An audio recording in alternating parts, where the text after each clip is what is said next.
ही कथा पूर्णपणे काल्पनिक असून केवळ मनोरंजनासाठी लिहिण्यात आली आहे.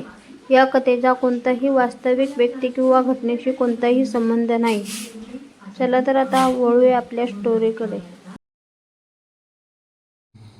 लोहगडाचा काळा कट भाग 6.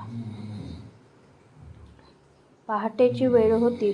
संपूर्ण लोहगड दाट धुक्याने झाकला गेला होता. किल्ल्याच्या तटावर उभा असलेला आर्यन अजूनही त्या जुन्या डायरीकडे एकटक पाहत होता. काल रात्री सापडलेल्या त्या डायरीने त्याच्या आयुष्याचा प्रत्येक धागा बदलून टाकला होता. समीर आणि निशाही त्याच्या बाजूलाच उभे होते. तिघांच्याही चेहऱ्यावर भीती, संभ्रम आणि अनेक अनवस्थित प्रश्न स्पष्ट दिसत होते. आर्यनने डायरीचं पुढचं पान सावधपणे उघडलं. पहिल्या ओळीत लाल शाईने लिहिलेलं होतं, जर तू इथेपर्यंत पोहोचला असशील तर समज की आता मागे फिरण्याचा मार्ग उरलेला नाही. हे वाचताच तिघेही एकमेकांकडे पाहू लागले. डायरीमध्ये अनेक वर्षांपूर्वीच्या काही घटनांचा उल्लेख होता. त्यात लिहिलं होतं की लोहगडावर एक गुप्त खजिना नव्हता, तर त्याहून मोठं एक गुपित लपलेलं होतं. त्या गुपितासाठी अनेकांनी एकमेकांचा विश्वास तोडला, काहींनी आपले प्राण गमावले, तर काही लोक आजही त्या सत्याचा शोध घेत आहेत.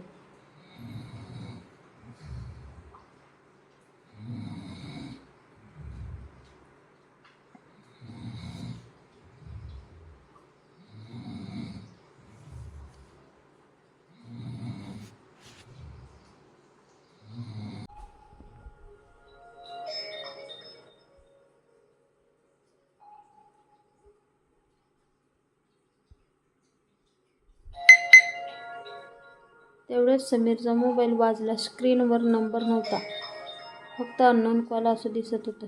त्याने कॉल उचलला. समोरून फक्त एकच आवाज आला, डायरी वाचू नका नाहीतर पुढचा नंबर तुमचा असेल.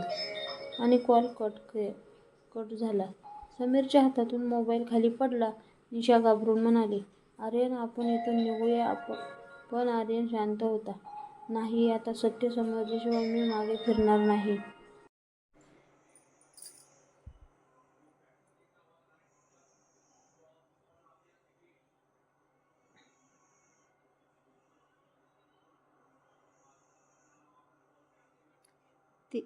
तिघे डायरीत दिलेल्या नकाशाप्रमाणे किल्ल्याच्या मागच्या बाजूला असलेल्या जुन्या गुहेकडे निघाले.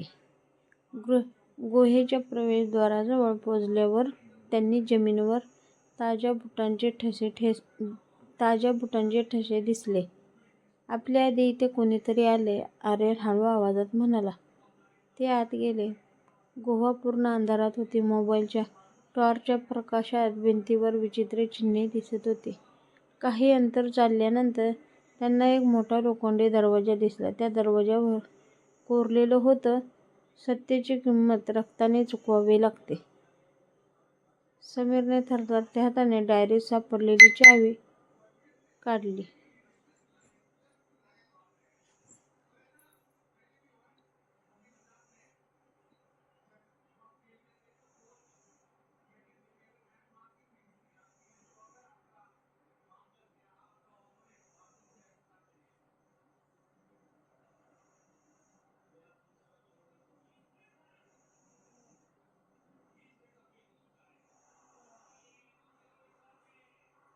चावी कुलपात फिरली. खटॅक! दरवाजा हळूहळू उघडू लागला. आता एक लाकडी पेटी ठेवली होती. आर्यनने पेटी उघडली, पण त्यात सोने, पैसे किंवा खजिना नव्हता. आता फक्त एक जुना फोटो आणि पेन ड्राईव्ह आणि एक पत्र होतं. पत्रावर मोठ्या अक्षरात लिहिलेलं होतं, आर्यन, जर हे पत्र तू वाचत असशील तर तुझ्या वडिलांच्या मृत्यूमागचं खरं सत्य जाणून घेण्याची वेळ आली आहे. हे वाचताच आर्यनच्या डोळ्यात अश्रू आले. निशा आणि समीर स्तब्ध उभे राहिले.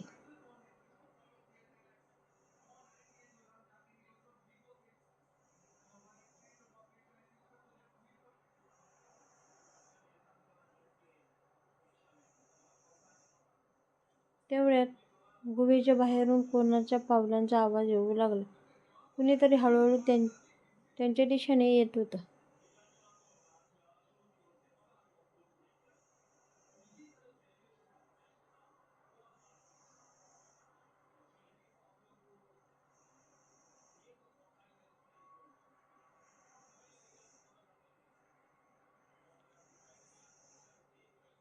गुहेच्या बाहेरून कोणाच्या पावलांचा आवाज येऊ लागला. कुणीतरी हळूहळू त्यांच्या दिशेने येत होतं. गुहेच्या बाहेरून येणाऱ्या पावलांचा आवाज क्षणाक्षणाला जवळ येत होता. त्या अंधाऱ्या गुहेत आर्यन, निशा आणि समीर श्वास रोखून उभे होते. मोबाईलच्या टॉर्चचा प्रकाश भिंतीवर पडत होता आणि त्यांच्या सावल्या अनेक भयानक दिसत होत्या. बाहेर कोण आहे, मित्र की शत्रू, याचा कोणालाच अंदाज नव्हता. समीरने घाईघाईने पेन ड्राईव्ह आपल्या खिशात ठेवली तर आर्यनने पत्र छातीशी घट्ट धरले. त्या क्षणी त्याला फक्त एकच गोष्ट महत्त्वाची वाटत होती, त्यांच्या वडिलांच्या मृत्यूमागचं सत्य. पावलांचा आवाज थांबला. काही क्षण संपूर्ण गुहेत शांतता पसरली. मग अचानक लोखंडी दरवाजावर कुणीतरी जोरात धक्का मारला. धाड! आवाज संपूर्ण गुहेत घुमला. निशा भीतीने आर्यनच्या मागे उभी राहिली. समीरच्या हातातून टॉर्च खाली पडला. काही क्षण अंधार पसरला. पुन्हा टॉर्च सुरू होताच दरवाजाच्या फटीतून कोणाची तरी सावली दिसू लागली. पण त्या सावलीचा चेहरा स्पष्ट दिसत नव्हता. आर्यनने धैर्य एकवटले आणि मोठ्या आवाजात विचारले, "कोण आहेस तू? " बाहेरून एक शांत पण गंभीर आवाज आला, "ज्याचा तुम्ही अनेक वर्षांपासून शोध घेत आहात." हे शब्द ऐकताच तिघांच्या अंगावर काटा आला. समीरने हळूच दरवाजाजवळ जाऊन बाहेर पाहण्याचा प्रयत्न केला. पण तेवढ्यात दरवाजा स्वतःच हळूहळू उघडू लागला. समोर काळ्या रेनकोटमध्ये एक मध्यमवयीन माणूस उभा होता.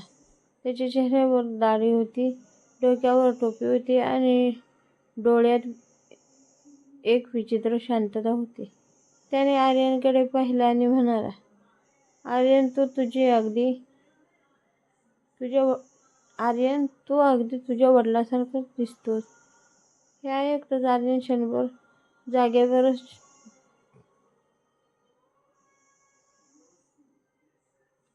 थिजला. "तुम्ही माझ्या वडिलांना ओळखत होतात?"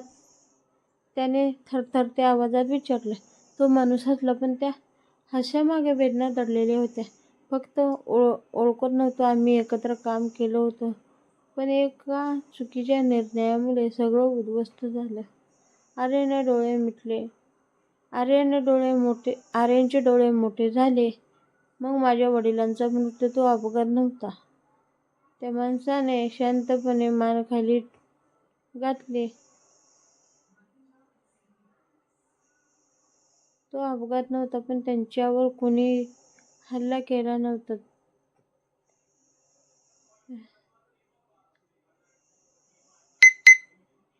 ते एका मोठ्या रहस्याच्या मागे लागले होते. त्या रहस्यानेच त्यांचा जीव घेतला." गुहेत पुन्हा शांतता पसरली. समीरने खिशातून पेन ड्राईव्ह बाहेर काढला. "या पेन ड्राईव्हमध्ये काय आहे?" तो माणूस म्हणाला. "त्यात व्हिडिओ आहे. तो व्हिडिओ पाहिल्यानंतर तुमच्या आयुष्यातील प्रत्येक प्रश्नाचं उत्तर मिळेल. पण त्याच वेळी तुमच्या आयुष्यात नवीन संकटं सुरू झाली आहेत." निशाने घाबरून विचारलं, "मग आम्ही काय करू?" तो माणूस म्हणाला. तो माणूस काही क्षण शांत राहिला.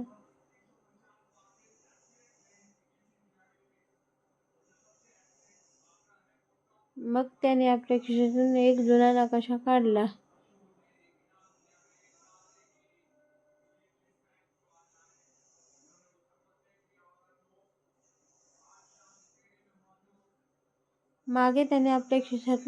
नकाशा काढला.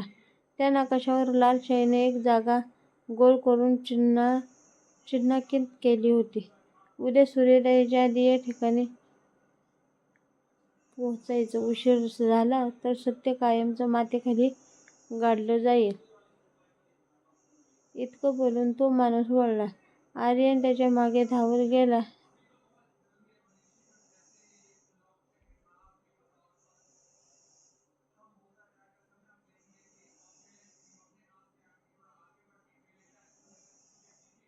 पण बाहेर दाट धुकं पसरलं होतं आणि तो माणूस एका क्षणात गायब झाला होता.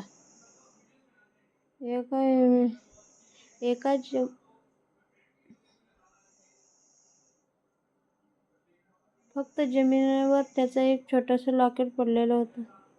आर्याने ते उचललं. लॉकेट उघडताच त्यात 2 फोटो होते. एका बाजूला आर्यनचे वडील, एका बाजूला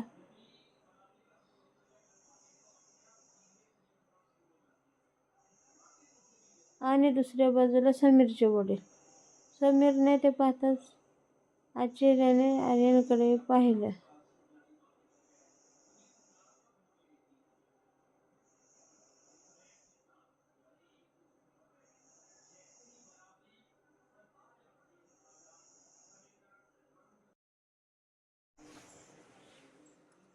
दोघांनाही आता जाणवलं त्यांच्या कुटुंबाचा संबंध या रहस्याशी अनेक वर्षांपासून जोडला होता. दूरवर आकाशात वीज चमकली आणि गुहेच्या भिंतीवर अचानक लाल रंगात एक वाक्य दिसू लागलं. सत्य अजून पूर्ण उघड झालेलं नाही.